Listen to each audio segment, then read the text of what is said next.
जी welcome back. नाजरीन, break पर जाने से पहले मैंने जो था वो भट्ट साहब के लिए क्वेश्चन छोड़ा था। जी भट्ट साहब, सरकंडी जरा उस पर जरा। मैं तो ये समझता हूँ कि आप ये देखें कि जब 1947 में माइग्रेशन हुई, कत्लो गारत हुई, हम लोग वहां से निकले, लुटे पटे आए, तो हमें किसने संभाला? हमें पाकिस्तान ने संभाला। हमें किसने यहाँ पे ड्यूल नेशनैलिटी दी? पाकिस्तान ने दी। हमें यहाँ पे कारोबारी मौके किसने दिए? पाकिस्तान ने दिए।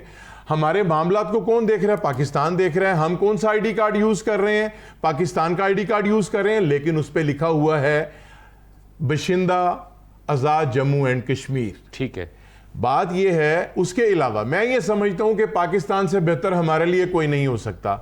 इस तरह से कोई नहीं हो सकता कि 77 सालों से पाकिस्तान हमें हमारे बोझ को संभाले हुए भी है। और उसके अलावा आप ये देखें कि जिस वक्त ये सारा वाकया पेश आता है, पाकिस्तान ही वो एक ऐसा मुल्क है जिसने अपने मुसलमान कश्मीरी भाइयों को सहारा दिया, अक़वाम मुत्तहिदा में इनके उस लेटर का जवाब दिया।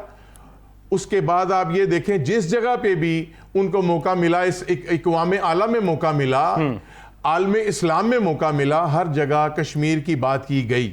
और आप ये देखें, हम क्यों जाएं हिंदुस्तान के साथ? हम क्यों हिंदुस्तान के साथ जाएं जबकि हमारी वो लाशें बिछाता है, जबकि हमारी वो बहनों माओं की इसमें दरी करता है? हम क्यों उनके साथ जाएं?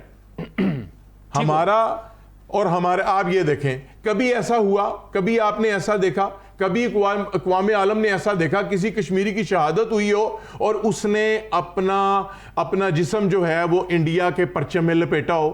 हमेशा वहीं पे मकबूजा कश्मीर इनके पास है।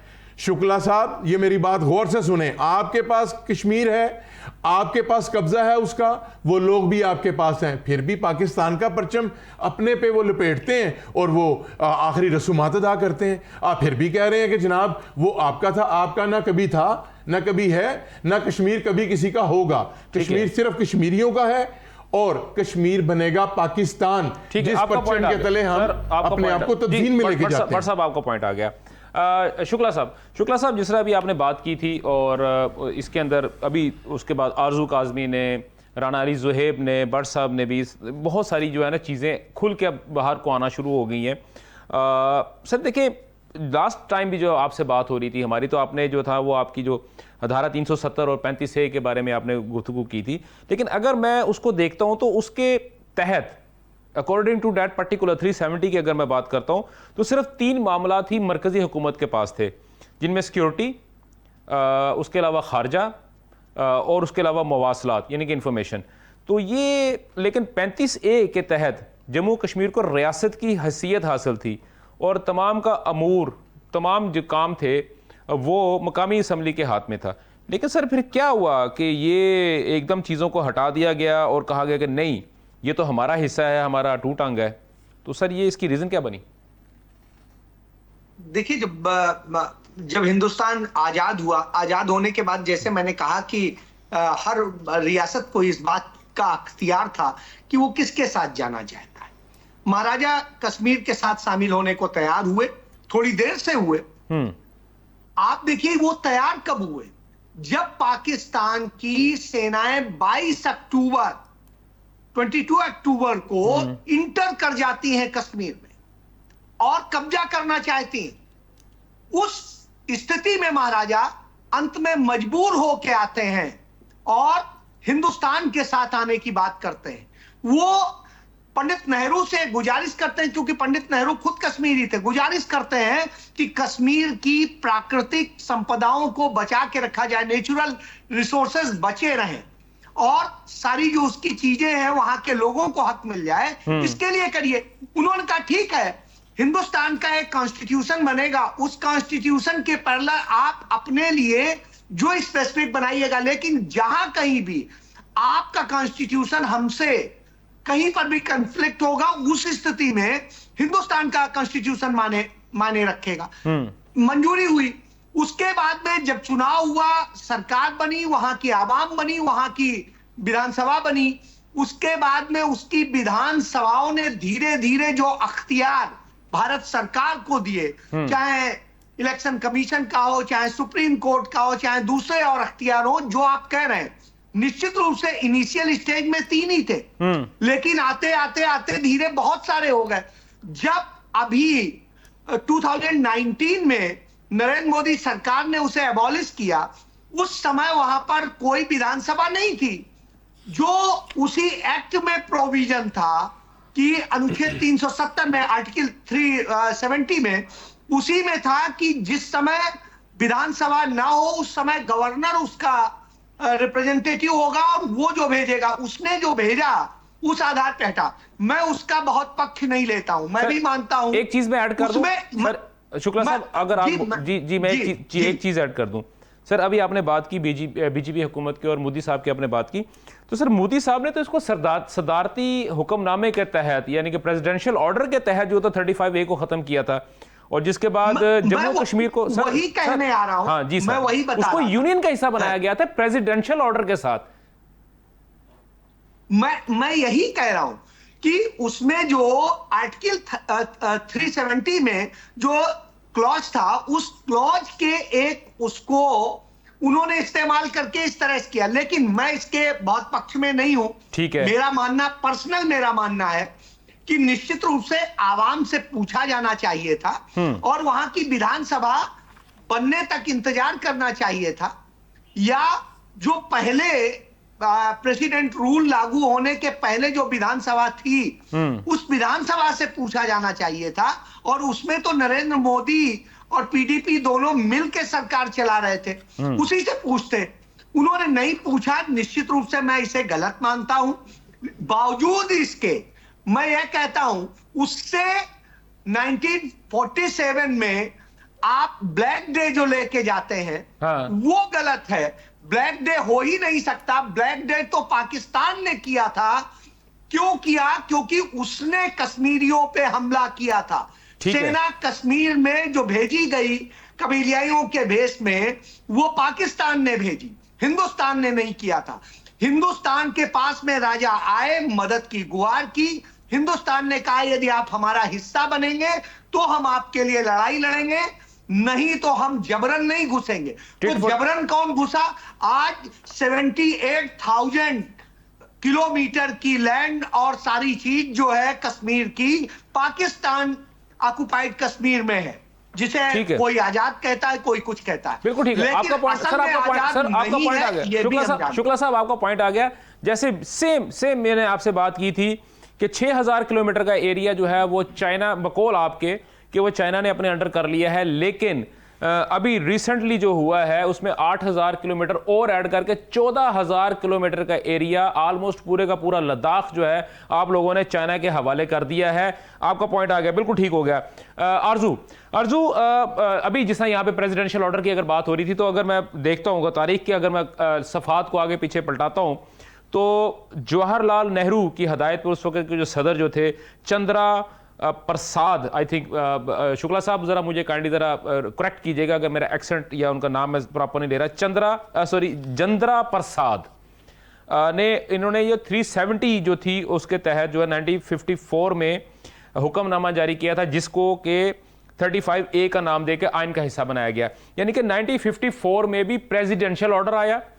उसके बाद मैं अगर आपकी बात करता हूं तो मोदी सरकार ने एक दफा फिर प्रेसिडेंशियल ऑर्डर के तहत उसी 35A को खत्म कर दिया और रियासत का दर्जा खत्म करके उसको यूनियन का हिस्सा बना दिया, जिसके ऊपर अजय शुक्ला साहब भी कहते हैं कि वो इससे मुत्तफिक नहीं है, उनकी रिजर्वेशन है इसके ऊपर।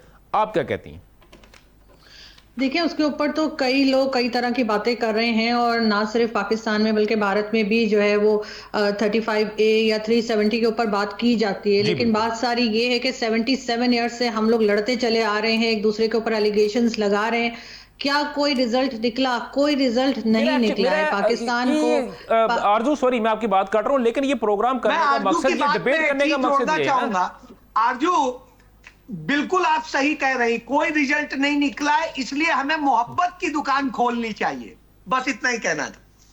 जी आरजू, काइंडली कंटिन्यू। जी देखें, मैं यही कह रही हूँ कि 77 ईयर्स से हम एक दूसरे के ऊपर एलिगेशंस लगा रहे हैं, किसी को कुछ नहीं मिला। और अगर पाकिस्तान की बात करें तो एज अ पाकिस्तानी मुझे लगता है पाकिस्तान को सिर्फ नुकसान हुआ है, फायदा कोई नहीं हुआ है। अगर हम वाकई में सीरियसली अपनी साइड पे जो कश्मीर है, जिसे हम आज़ाद कश्मीर कहते हैं, अगर हमने वहां पर, मैं फिर कहूंगी, वहां पे हमने कोई डेवलपमेंट की होती, दुनिया को दिखाया होता कि हमने वहां पर बहुत तरक्की करवा दी है और इन लोगों को हमारे साथ रहना चाहिए, बल्कि दूसरी बॉर्डर के दूसरी तरफ के कश्मीर को भी हमारे साथ मिल जाना चाहिए, तो शायद हम कुछ कह पाते। लेकिन ऐसा हमारे तरफ नहीं है। हमारे पास ना तो रोड्स ठीक है, ना कोई और चीज चलती है, ना आप जानते हैं इंटरनेट सर्विस का क्या हाल है वहां पर, और मोबाइल सर्विसेज का। मैं जा चुकी हूँ, मुझे पता है कि क्या भुगता है। तो वो हम जब तक उस लाइन पे हम काम नहीं करेंगे, तब तक हम कुछ कहने के काबिल नहीं होंगे। हम अपना केस ही नहीं पेश कर पा रहे, क्योंकि हमारे यहाँ कोई काम ही नहीं होता है जिसकी वजह से हम आगे बढ़ पाए या अपने आप को बेहतर बता पाए। ठीक है आरजू, अभी जितनी भी गुफ्तगू हुई है उसके अंदर आपने बेसिकली जो बेसिक या फंडामेंटल जो चीज़ें हैं उसके ऊपर बात की है कि वहाँ पे किसी किस्म का इंफ्रास्ट्रक्चर बिल्ड नहीं हुआ। इंफ्रास्ट्रक्चर बिल्ड की कहीं बेसिकली आप उसको पॉइंट लेके आगे चल रही हैं कि अगर इंफ्रास्ट्रक्चर बिल्ड वहाँ पे हो चुका होता पाकिस्तानी जो है वो आज़ाद कश्मीर के अंदर, जो कि हमारे बकौल आज़ाद कश्मीर है, तो डेफिनेटली आप ये समझनी थी कि तब आपका पॉइंट थोड़ा सा वैलिड होना था, आपका वोट को थोड़ा सा बढ़ना था, या आप ये कह सकते हैं कि आपका वेट थोड़ा बढ़ जाता था। लेकिन मेरा अभी जाते जाते मेरा क्वेश्चन ये है अपना आपके साथ, उसके बाद फिर मैंने जो है ना अली ज़ुहैब की तरफ भी जाना है। आरजू, क्या आप क्या समझती हैं कि ये जो जिस तरह भी आपने बात की है कि अगर कश्मीरियों को जो है वो बिल्कुल उनको हक खुद अदारियत जो है वो बिल्कुल देना चाहिए, इख्तियारी बिल्कुल देना चाहिए, तो व्हाट डू यू थिंक कि क्या अवाम जो है वो इंडिया के साथ जाके जुड़ेगी, भारत के साथ जाके जुड़ेगी, या उधर से अवाम जो है वो पाकिस्तानी जो है वो कश्मीर उसके साथ जाके जुड़ेंगे? वैसे इस वक्त जो हमारा हाल है, टू बी वेरी ऑनेस्ट, मुझे नहीं लगता कि कोई पाकिस्तान के साथ आज के जुड़ने के लिए तैयार होगा। हमारी इस वक्त जो हालत है हमारी इकोनॉमी की, और हमारी जो अब दुनिया में इस वक्त जो कुछ हो रहा है हमारे साथ, तो ऐसा नहीं लगता कि पाकिस्तान के साथ आके जुड़ने के लिए कश्मीर के लोग, जम्मू कश्मीर के लोग तैयार होंगे। उसके लिए हमें अपने ऊपर बहुत मेहनत करनी पड़ेगी, जो होती भी मुझे दिखाई नहीं दे रही। ठीक हो गया, आपका पॉइंट आ गया जी। अली ज़ुहैब, आपने ये सारी गुफ्तगू सुनी है, बार बार उसको दोबारा से मैं नए सिरे से आपके साथ उसमें से कुछ सवाल निकाल कर डालूं, तो मेरा ख्याल है कि आपने इस तमाम गुफ्तगू में आपका पॉइंट क्या है, क्योंकि उसके बाद फिर जो है हम अपने क्लोजिंग सेगमेंट की तरफ जाएंगे। फिर हम देखिए, सबसे पहले तो दुरानी साहब मैं आपको ये बता दूं कि जो अभी कहा गया है कि हमें लगता नहीं है कि जम्मू कश्मीर की आवाम जो है वो पाकिस्तान के साथ आएगी, तो इसका जवाब ये है कि ये ना तो मैं कह सकता हूँ कि जम्मू कश्मीर की आवाम पाकिस्तान के साथ नहीं आएगी, और ना आप कह सकते हैं। ये फैसला सरासर करना है तो जम्मू कश्मीर की आवाम ने करना है। तो मेरे नज़दीक जो सबसे अच्छी बात है वो ये है कि देखें, हिंदुस्तान ने जो करना था वो कर लिया। दूसरे नंबर पे सेकंड बात जो यहाँ पे हुई जी, हमारे यहाँ कौन सी ऐसी डेवलपमेंट है, हमारे यहाँ कौन सी ऐसी इकोनॉमी की सिचुएशन है, क्या सिचुएशन सही है कि जो हम ये कहें कि अगर वो पाकिस्तान के साथ अट्रैक्ट कैसे करें। देखिए, बात हम उनको इस तरह से अट्रैक्ट कर सकते हैं कि जो सेफ आपको सेफ्टी यहाँ पाकिस्तान के कश्मीर में अवेलेबल है या मुयसर है, वो आपको जम्मू कश्मीर में नहीं है। पाकिस्तान की फौज या पाकिस्तान जम्मू कश्मीर के हिंदुस्तानी फौज की तरह कश्मीर में लोगों के घरों में घुस के वहां पे उनको मारती नहीं है, शहीद नहीं करती। पाकिस्तान जो है वो कश्मीरियों का इंटरनेट बंद करके कर्फ्यू नहीं लगाते जम्मू कश्मीर के लोगों के ऊपर। लेकिन 370 दफा ऐसा हुआ है कि वहां पे इंटरनेट की बंदिश हुई है और आजादी राय को जो सलब किया गया। जब 5 अगस्त 2019 का जो हुआ, जब इन्होंने आर्टिकल 30 ये जो इशू हुआ था 370 और 35 से हटाया था, तो कर्फ्यू की क्या सूरत हाल थी? इंटरनेशनल मीडिया तक को एक्सेस नहीं दी जा रही थी वहां पे। तो लोगों को इसलिए यहां पे आना चाहिए कि हमारे वाले कश्मीर में जो यूनिट है वो पाकिस्तान से ज्यादा सस्ता है। हमारे वाले कश्मीर में आटा पाकिस्तान से ज्यादा सस्ता है, जम्मू कश्मीर से ज्यादा सस्ता है। रही बात इंफ्रास्ट्रक्चर की, इंफ्रास्ट्रक्चर हमेशा जोग्राफियाई लिहाज से उसका इंफ्रास्ट्रक्चर जो है वो बनाया जाता है। कश्मीर एक जन्नत नज़ीर पहाड़ी सिलसिला है, पहाड़ है वहां पे। आप पहाड़ों के अंदर इंफ्रास्ट्रक्चर पहाड़ों के मुताबिक बनाना पड़ेगा। आप कहें कि दुबई की तरह बिल्डिंगें खड़ी कर दें, वो कैसे खड़ी हो सकती हैं? तो ये एक टूरिज्म, मैं ये समझता हूं कि वो चाहे जम्मू कश्मीर हो या आज़ाद कश्मीर हो, टूरिज्म सबसे जो बेहतरीन चीज़ है जो पूरी दुनिया को अट्रैक्ट कर सकता है। तो लिहाजा मैं अपनी इस बात पे खत्म करूंगा ना, सॉरी मैं इसमें ऐड कर, ना सिर्फ अट्रैक्ट करता है बल्कि वो इकोनॉमी बूस्ट करता है और सॉफ्ट इमेज को बाहर लेके आता है। देखें, आज तक कोई खबर ऐसी आपने देखी है कि जनाब पाकिस्तान की तरफ जो आजाद कश्मीर है वहां पे इंटरनेशनल टूरिस्ट को आने में कोई रुकावट का सामना हो, वहां पे खुदा ना खास्ता फौज ने कर्फ्यू लगाया हो, वहां पे खुदा ना खास्ता आपको इंटरनेट की फैसिलिटी अवेलेबल ना हो, आपको खाने पीने के लिए कुछ ना मिले, आप बाहर निकले आपको मेडिकल स्टोर बंद मिले, ऐसा पाकिस्तान की तरफ नहीं होता और बदकिस्मती से ये हिंदुस्तान की तरफ हो रहा है। ठीक हो गया आपका पॉइंट सर, आपका पॉइंट। लिहाजा मेरी ये गुजारिश है कि देखें, पाकिस्तान को भी अपना हक जो है वो एक साइड पे रखना चाहिए, हिंदुस्तान को भी एक साइड पे रखना चाहिए। Let the Kashmiris fight their own war, उनको खुद ये फैसला करने दें कि उन्होंने पाकिस्तान के साथ रहना है या हिंदुस्तान के साथ रहना है, और फैसला इस डॉक्यूमेंट के मुताबिक होना चाहिए जिस डॉक्यूमेंट को लेने के लिए, जो फैसला लेने के लिए भारत बजाते खुद यूनाइटेड नेशन की सिक्योरिटी काउंसिल में गया था। ठीक हो गया सर, आपका पॉइंट आ गया। क्योंकि अब जो सर भट्ट साहब आपने सारी गुफ्तगू, टोटल आपने गुफ्तगू सुनी है। अभी जो राणा साहब और ख़ास तौर पे आरजू काज़मी की जो गुफ्तगू थी और उसके अलावा भट्ट साहब ने जो उसको काउंटर किया है, तो आप क्या समझते हैं कि पाकिस्तानी कश्मीर, भारतीय कश्मीर और दरमियान में एक लाइन ऑफ कंट्रोल, क्या ये चीज़ें जो हैं इसी तरह रहनी चाहिए?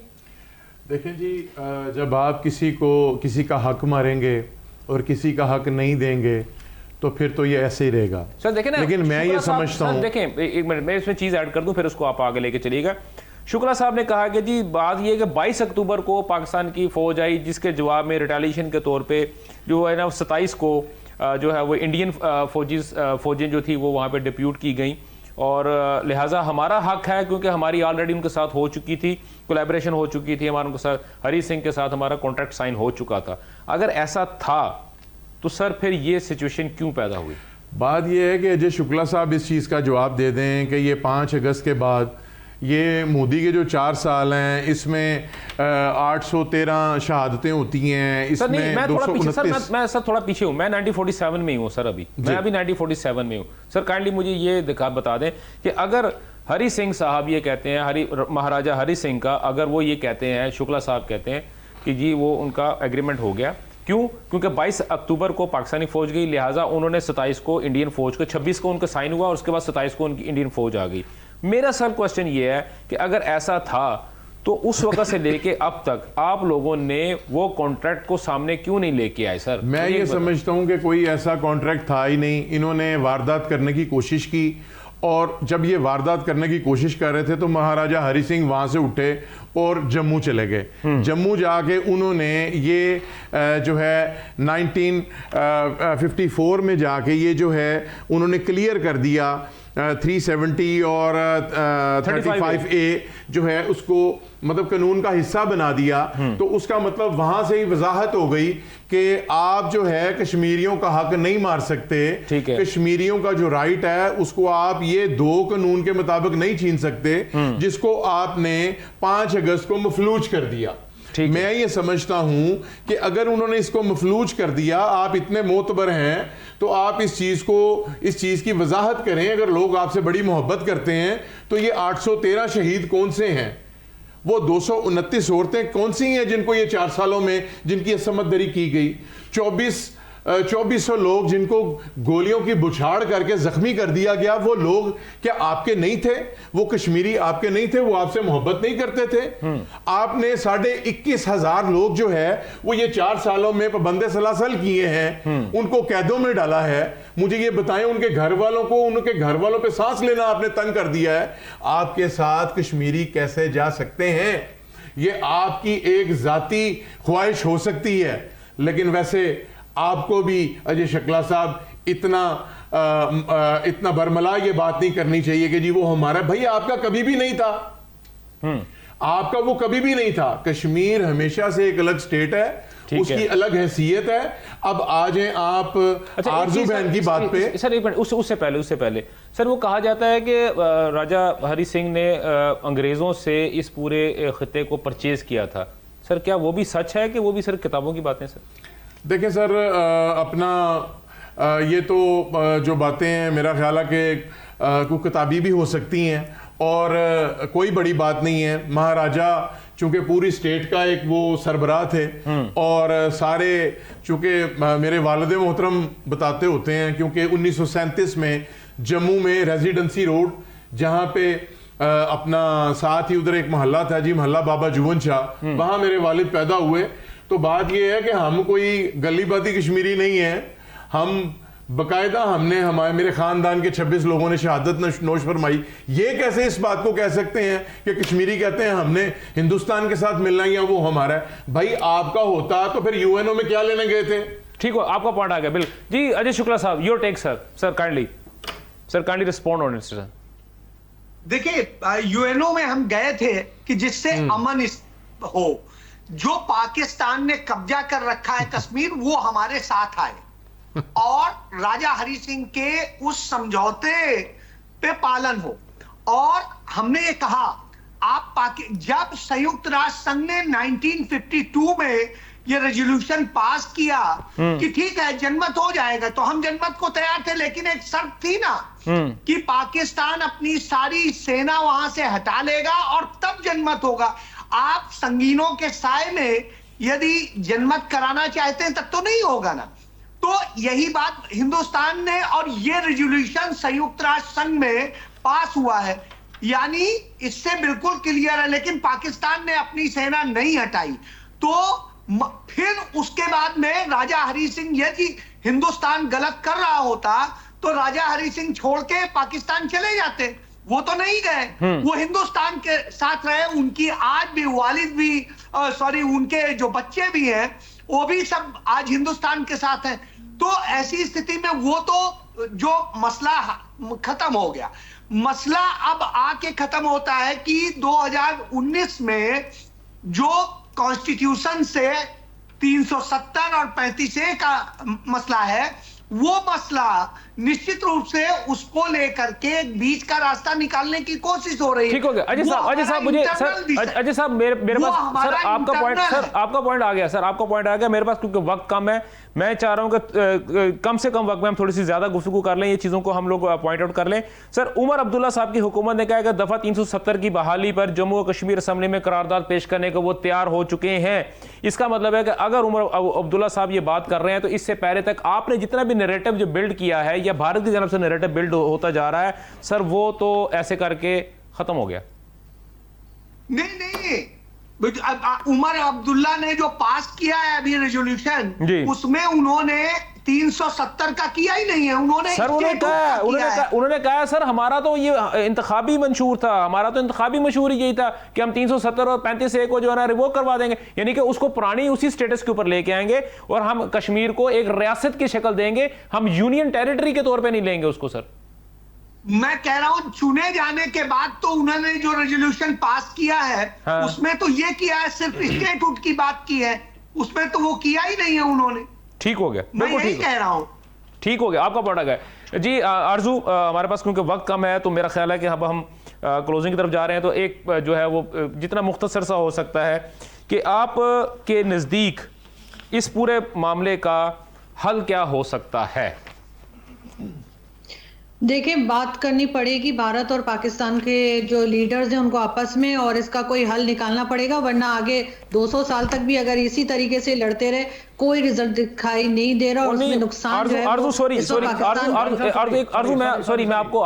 आपको मैं इंटरप्ट कर रहा हूं। नहीं राणा साहब, एक राणा साहब सर काइंडली सर राणा साहब, इसके बाद हम आपकी तरफ आता हूं। अर्जु देखें, मैंने आपका पर्सनल ओपिनियन पूछा है, लीडर अपने पॉलिटिशियंस को आप छोड़ दें, मैंने आपका पूछा है।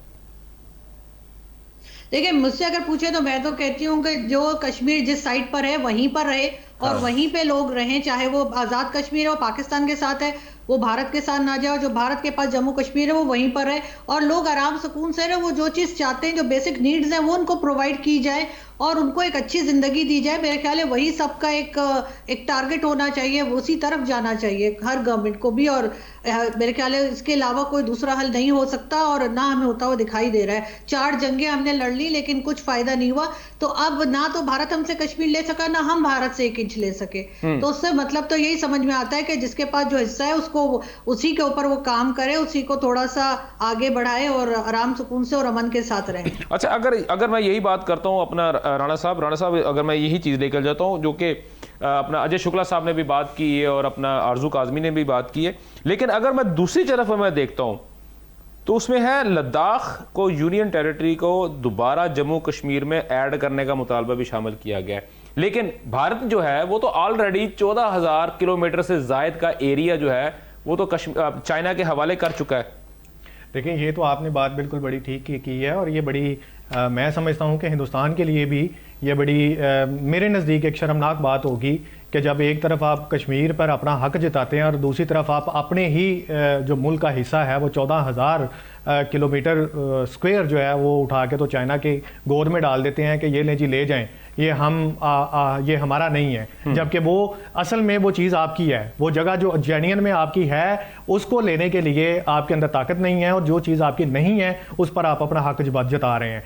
मेरे जो एक ऑब्जर्वेशन है, देखें, मैं किसी और शख्स के बिहाफ पर फैसला नहीं कर सकता। मेरे पास सिर्फ 1 मिनट है सर। राणा साहब मेरे पास सिर्फ 1 मिनट है सर, काइंडली जरा उसको मैं वही कह रहा हूं सर, जो इसका सोल्यूशन है ना सर, सोल्यूशन इसका ये पेपर्स में है, जो यूएनएससी की जो रेजोल्यूशन है उसमें A to Z सोल्यूशन है, उसको फॉलो कर लें, हर चीज ठीक हो गया। नाजरीन आपने ये तमाम तर गुफ्तगू सुनी और हमने अपने तौर पर पूरी कोशिश की कि हम लोग सेंटर से भी, यानी कि इस्लामाबाद से, कश्मीर से, भारत से और पाकिस्तान के दूसरे इलाकों के तमाम लोगों को हम एक प्लेटफॉर्म के ऊपर लेके आए, और हमारी एक अदना सी कोशिश थी और हमने कोशिश की कि हम इस तमाम इशू के ऊपर गुफ्तगू करें, और उसका जो लुब्बे लबाब निकला है वो आप लोगों के सामने है। इसका जो भी आप फैसला लेते हैं वो आप लोगों के सामने है, लेकिन मैं तो इस बात पे दुआ गो हूँ कि चाहे वो इंडियन ऑक्युपाइड कश्मीर हो या वो आज़ाद कश्मीर हो, अवाम को किसी तरह से भी तकलीफ़ नहीं होनी चाहिए। मुझे कल तक के लिए दोबारा इजाज़त दीजिए, कल आपसे दोबारा मुलाकात होगी, सेम चैनल सेम वक्त। पाकिस्तान जिंदाबाद, पाकिस्तान पाइंदाबाद।